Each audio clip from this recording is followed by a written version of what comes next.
In this video, we will look at hyperparameter optimization, which is one of the important aspects of training a deep neural network. So, in general, the performance of the network depends on how well you train it, and one aspect of the training is to fix the various hyperparameters involved in constructing a deep neural network. Okay. So, this would involve parameters like the number of hidden layers, or number of units per layer, or number of filters per layer, if you can think of it that way. What kind of activation functions to use? If you are using some kind of dropout regularization, how much to use that? What kind of regularizer to use, L1 or L2, and what is the strength of the regularizer? What learning rates that you would like typically do, the weight decay, and of course initialization. We will look at this as a separate topic. We will not touch this here, but we will look at how to do weight initialization later on in a later video. A wrong setting, in this case a wrong setting is I would say it is more like a not an optimal setting, could actually affect the performance of your network. Okay. In many ways, in the sense it would converge to a point where it is not giving you very high accuracy in terms of the classification, or the loss function does not decrease beyond a certain point, or in other cases very slow convergence if you do not have optimal values. So, this is a portion, this part of the network optimization is what makes the training of a network very hard. Okay. So, in the process, if you are doing a much simpler network, let us say a couple of layers or 2 to 3 layers, in general that is easier to optimize, you can do that by hand per se. But as the number of layers become large and the size of your data set grows, in general it becomes very difficult to determine what exactly you have to choose as these hyperparameters. So, typically there are two methods that are recommended, say more like heuristic than method. We will look at one of them, it is called grid search. The idea is to train the network with each possible combination of a hyperparameter. Okay. And needless to say, as your number of parameters increases, then the computations and all will become much higher. Remember that if you have a slightly deeper or larger network, then you actually have to train the network with every choice of these parameters. Okay. And then of course, you would have a holdout data set, or called a validation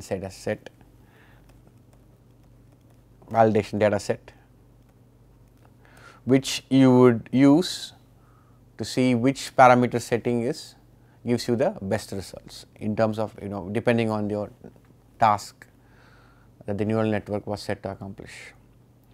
Now, this way of doing it, this hyperparameter search, grid search, in a very systematic way. So, in this case, if you see if the columns are hyperparameter 2, then for a fixed value of hyperparameter 1 you would change hyperparameter 2, and that will be the only variable, and that is one way of doing it, and then you would fix that and change the hyperparameter 1. So, that is one systematic way is you would hold all other, it is a greedy search paradigm wherein you randomly initialize all the parameters that you are trying to optimize, and just vary one systematically, see which gives you the best validation result, and take that value of that hyperparameter, keep that fixed, and then go to the next one, change that, and so on and so forth. Okay.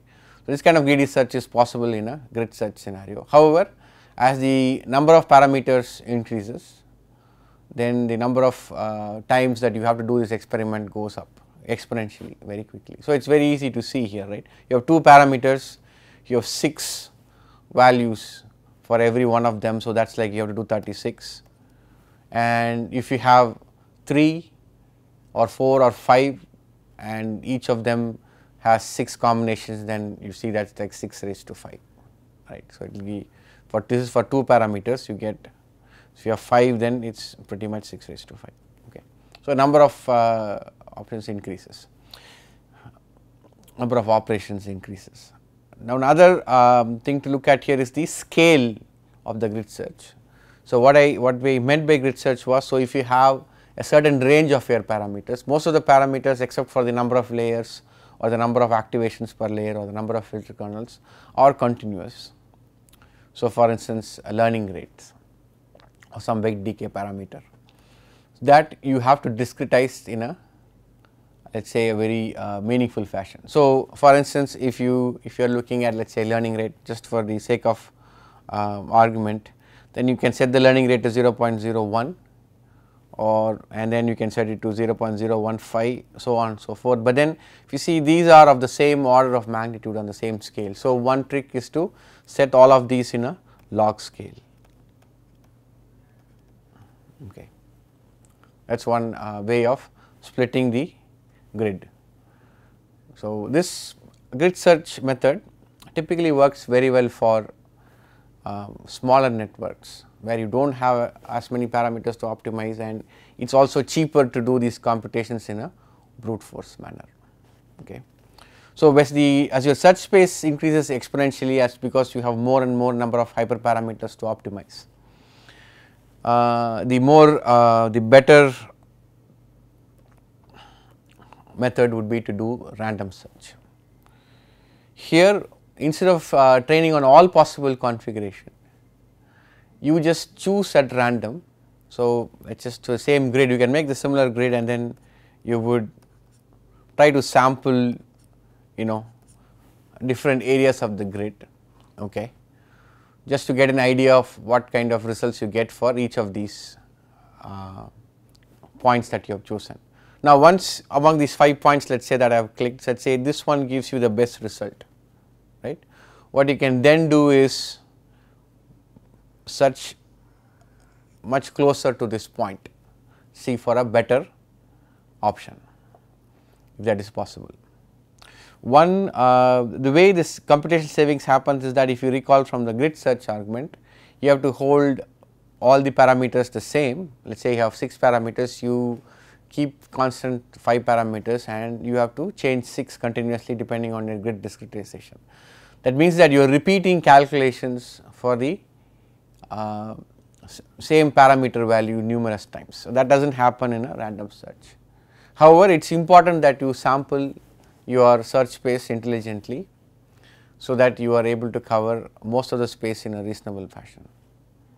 Another thing to look out for is that when your best result corresponds to something at the edge, so this is the edge of your hyperparameter grid, then it is also better to actually increase the grid to the left, or in that case if it is over here to the right, and search a little bit more, because it is possible that there are better values of settings of the hyperparameters available beyond that value. Okay.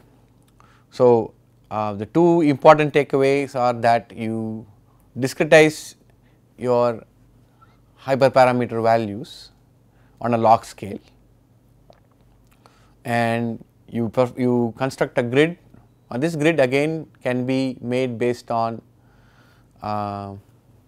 what kind of values you would expect to be meaningful depending on the context of the problem. Or you can look at some literature survey and see what typical values are used in networks that have shown good performance. So, the ImageNet architectures are pretty good pointers that way, and most of them do a random search in order to get to a point where they can initialize with the correct hyperparameters. So, there is another way which is I would call this hand tuning, which is not highly recommended, which is again very similar to the grid search, but you do not do it in a very systematic fashion. We just do this to see if there is a trend. Okay. So, for example given there, so if you have an MLP and if you have 50 neurons in all the layers and you get a accuracy 65%, and then you double the number and you get an accuracy of 82%. Now, that is a positive trend. Then maybe you can just be a little bit more adventurous and train with 200 neurons, and then maybe you get accuracy of 84%. Maybe that is a diminishing returns there. So, then maybe you see that okay, this is maybe then it does not make sense to go beyond, let us say 100 or 150 neurons. Okay.